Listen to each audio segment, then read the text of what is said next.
మాతృదేవోభవ పితృదేవోభవ ఆచార్య దేవోభవ. ఓం నమో మాందేశ్వరాయ నమః. అదేవిధంగా ఈ 2026 సంవత్సరం జనవరి నుంచి డిసెంబర్ వరకు సంవత్సర ఫలితాల భాగంగా వృశ్చిక రాశి అనేటువంటి రాశి వారి గురించి మనం ఇప్పుడు చర్చించుకుంటున్నాము. అందులో భాగంగా వృశ్చిక రాశి వారి గురించి క్లుప్తంగా కొన్ని విషయాలు, ప్రత్యేక విషయాలు మనం చెప్పుకోదలుచుకుంటే, వీళ్లకు వీళ్ళే శత్రువులు అని చెప్పచ్చు. ఎందుకంటే ఇది కుజుడి యొక్క రాశి, కాలపురుషుడికి 8వ రాశి. కాబట్టి వీళ్ళ నిర్ణయాలు వీళ్ళకి వ్యతిరేకంగా ఉంటాయి. వీళ్ళ సలహా తీసుకొని కానీ ఏ పని చేసినా చక్కగా యోగిస్తుంది. అదే కాకుండా ఎక్కడ జలాధిక్యం ఉంటుందో, ఎక్కువగా జలపాతాలు అంటే నది సముద్ర తీర ప్రాంతాల్లో ఉన్నటువంటి పుణ్యక్షేత్రాలకు ఎక్కువగా ఎక్కడికి వెళ్ళొస్తారో వీళ్ళ జాతకం యోగిస్తూ ఉంటుంది. సీక్రెట్ ఇదే.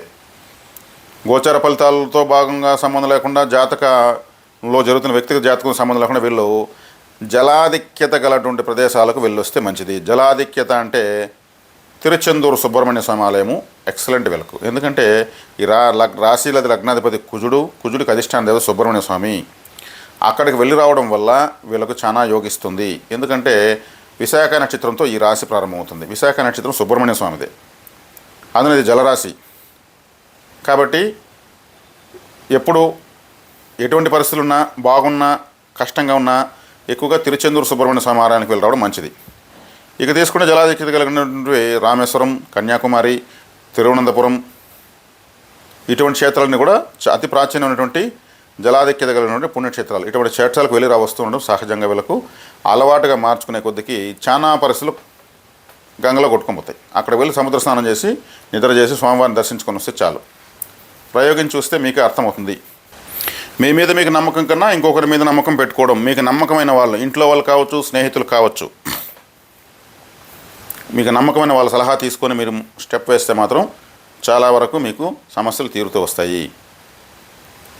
ఇంకోటి ఏంటంటే వీళ్ళు సెంటిమెంట్ ఎక్కువ. వీళ్ళకు బాధాకరమైన విషయాలు బాగా అడిక్ట్ అయిపోతారు. దాన్ని బాగా రిసీవ్ చేసుకుని ఎవరైనా బాధపడితే వాళ్ళకి హెల్ప్ చేసేయడము, నష్టపోవడము, మళ్ళీ వాళ్ళని మీరు అడిగితే వాళ్ళు మళ్ళీ బాధపడ్డారంటే వాళ్ళని వదిలేయడము, ఇలా నష్టపోతుంటారు. కాబట్టి ఈ సెంటిమెంట్ సంబంధించినటువంటి సినిమాలు కానీ సీరియల్స్ కానీ ఎవరన్నా అటువంటి విషయాలు చెప్పినా కానీ మీరు నమ్మకూడదు. ఇది తర్వాత ఈ 2020 సంవత్సరం ఈ రాశికి సంవత్సర ఫలితాలు ఎలా ఉన్నాయంటే, దీర్ఘ సంచార గ్రహాలైనటువంటి రాహుకేతులు, శని, గురువుల యొక్క ప్రభావంతోనే ఎక్కువగా ఫలితాలు నిర్దేశించబడతాయి. కాబట్టి జూన్ 30 వరకు అష్టమంలో గురువు ఉన్నాడు, మధ్యస్థంగానే ఉంటుంది.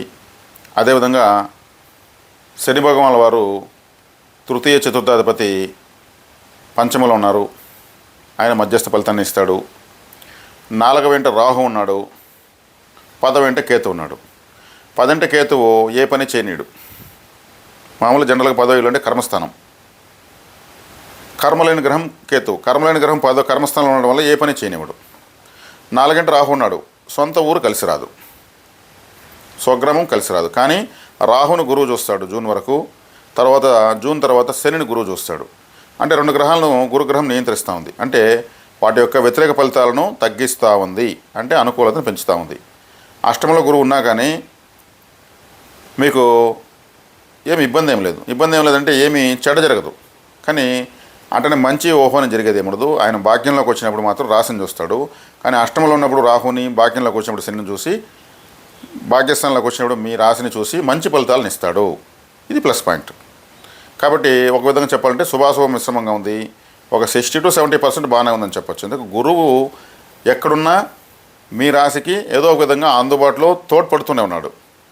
10వ స్థానంలో కేతు ఉన్నందువల్ల మీరు ఎక్కువగా సుబ్రహ్మణ్య క్షేత్రాలకు, విఘ్నేశ్వరాలయాలకు వెళ్ళి రావడం చాలా మంచిది. ఈ సూర్య చంద్ర గ్రహణాలు పాక్షికంగా కనిపించినా కానీ మీరు పట్టుడు విడుపుడు స్నానాలు, మధ్యలో జపతప దానాదులు చేసుకోవడం చాలా మంచిది.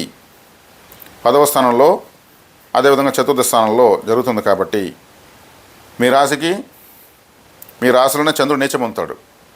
మీ రాశికి 10వ స్థానాధిపతి సూర్యుడు. ఈ 2 గ్రహాలకు గ్రహణము వచ్చినప్పుడు మీరు తీసుకోవాల్సిన జాగ్రత్తలు. గ్రహణ సమయంలో మీకు వాటిని తెలుసుకొని చేసుకోవడం చాలా మంచిది. అదేవిధంగా సుబ్రహ్మణ్య ఆరాధన, విఘ్నేశ్వర ఆరాధన ఎక్కువ చేయడం వలన మీరు చేసే పనుల్లో మీకు అభివృద్ధి ఆటంకాలు లేకుండా మాత్రం పోతుంది. ప్రత్యేకించి దైవికమైనటువంటి స్థితిలో ఉన్న వాళ్ళు 60 సంవత్సరాలు దాటిన వాళ్ళకు సూపర్గా ఉంటుంది. ఎందుకంటే కర్మస్థానంలో కేతు ఉన్నాడు. 60 సంవత్సరాల తర్వాత భక్తి జ్ఞాన వైరాగ్యాలు ఆటోమేటిక్గా ఉంటాయి. వాటిని మరింతగా అభివృద్ధి చేసుకునేదానికి, పరబ్రహ్మ పరివ్యాజక యోగానికి వెళ్ళేదానికి కేతు గ్రహం అత్యంత అనుకూలంగా సహకరిస్తుంది. యుక్త వయసులో ఉన్న వాళ్ళకు, చదువుల్లో ఉన్న వాళ్ళకు, వృత్తి ఉద్యోగ వ్యాపారాల్లో ఉన్న వాళ్ళకు అంత అనుకూలంగా ఉండదు. కేతు గ్రహం 10వ ఇంట్లో ఉన్నప్పుడు ఆటంకాలు ఇస్తూ ఉంటాడు. అందువల్ల భారీ పెట్టుబడులు పెట్టడం కొంచెం ఆచితూచిపోతే మంచిది. అదేవిధంగా ఈ కేతు అంటే తలనీలాలు అని నేను చెప్తూ ఉంటాను, తల వెంట్రుకలు అని చెప్తూ ఉంటాను. వీటిని నిర్మూలిస్తామంటే ఆటంకం పోతూ ఉంటుంది. చికెన్ తినడం ఆపేయండి, ఎగ్గు చికెన్ తినేది ఆపేయండి, సుబ్రహ్మణ్య క్షేత్రాలు ఎక్కువ తిరగండి, 4 నెలలకు లేదా 3 నెలలకు ఒకసారి తలనీలాలు సమర్పిస్తూ ఉండండి. మీ పనులకు ఆటంకాలు తొలగుతూ ఉంటాయి. కాబట్టి ఎక్కువగా పుణ్యక్షేత్ర దర్శనము, తీర్థయాత్రలు చేయాలనుకున్న వాళ్ళకి మాత్రం చాలా బాగా అనుకూలంగా ఉంటుంది. ఎట్టున్నా దానికి మాత్రం డబ్బులు మీరు సీరియస్గా ట్రై చేస్తే తీర్థయాత్రలకు మాత్రం డబ్బులు రెడీ అవుతుంది. కేతు 10వ స్థానం అంటేనే అది కర్మస్థానం, అంటే తీర్థయాత్ర సంబంధించిన కర్మ చేస్తే బాగా అనుకూలిస్తుంది. అలా 6 నెలలకో సంవత్సరానికి ఒకసారి తీర్థయాత్రలు రండి, మిగిలిన పనులు బాగా చక్కగా జరుగుతాయి. ఇది ఒక సీక్రెట్. తీర్థయాత్రలు చేసినట్టు ఉంటుంది, ఆ మానసిక ఆహ్లాదం ఉంటుంది, దైవబలం యాడ్ అవుతుంది, మీ గ్రహస్థితి వ్యతిరేకత కూడా తగ్గుతుంది. కాబట్టి అన్ని వర్గాల వాళ్ళకు చెప్పుకోదగిన సూచన ఏమంటే సుబ్రహ్మణ్య విఘ్నేశ్వర ఆరాధన ఎంత ఎక్కువ చేసుకుంటే అంత మంచిది. పంచములో శనేశ్వరుడు ఉన్నాడు కాబట్టి కులదేవత ఆరాధన కంపల్సరీ చేసుకోవాలి. ఆయన కూడా కాలపుడికి 12వ ఇల్లు మీన రాశిలో ఉన్నాడు. మీన రాశిలో ఉన్నప్పుడు మీన రాశి కూడా తీర్థయాత్రలే తెలియజేస్తుంది, కూడా సముద్రమే, జలరాశే. కాబట్టి ఈ వృశ్చిక రాశి వాళ్లకు ఎంత దైవచింతన కలిగి ఉంటే అంత అద్భుతంగా ఉంటుంది. ఇంకా దీన్ని మించిన సీక్రెట్ పరిహారం ఇంకొకటి లేదు. మీరు నవరత్నాలు వేసుకుంటారా, యంత్రాల హోమాలు చేసుకుంటారా, అది మీ ఇష్టము. దాన్ని నేనైతే సూచించడం లేదు ఎవరికి, ఏ రాశి వాళ్ళకు. కానీ తీర్థయాత్రలు అనేవి, పుణ్యక్షేత్రాలు అనేవి మాత్రం దర్శించే కొద్దికి మీ గ్రహాల వ్యతిరేకత పోయి అనుకూలతే ప్రారంభమవుతుంది. కాబట్టి చక్కగా ఈ పరిహారం చేసుకుని ప్రతి ఒక్కరూ, పిల్లలు, యువకులు, వివాహం కాని వాళ్ళు, వ్యాపారస్తులు, ఉద్యోగస్తులు, వ్యవసాయదారులు, షేర్ మార్కెట్ల వాళ్ళు, అనేక రంగాల్లో ఉన్న వాళ్ళందరూ కూడా దైవ చింతన ఎంత పెంచుకుంటే అంత ఈజీ. ఇంకా గ్రహాలు ఎంత వ్యతిరేకంగానే ఉన్నాయి మీకు అనుకూలం అవుతాయి, అది అవ్వాల్సింది, అది రూల్. కాబట్టి చక్కగా ఈ లాజిక్ని అప్లై చేయండి. వృశ్చిక రాశి వాళ్ళకు ఈ సంవత్సరం తిరుగులేదు.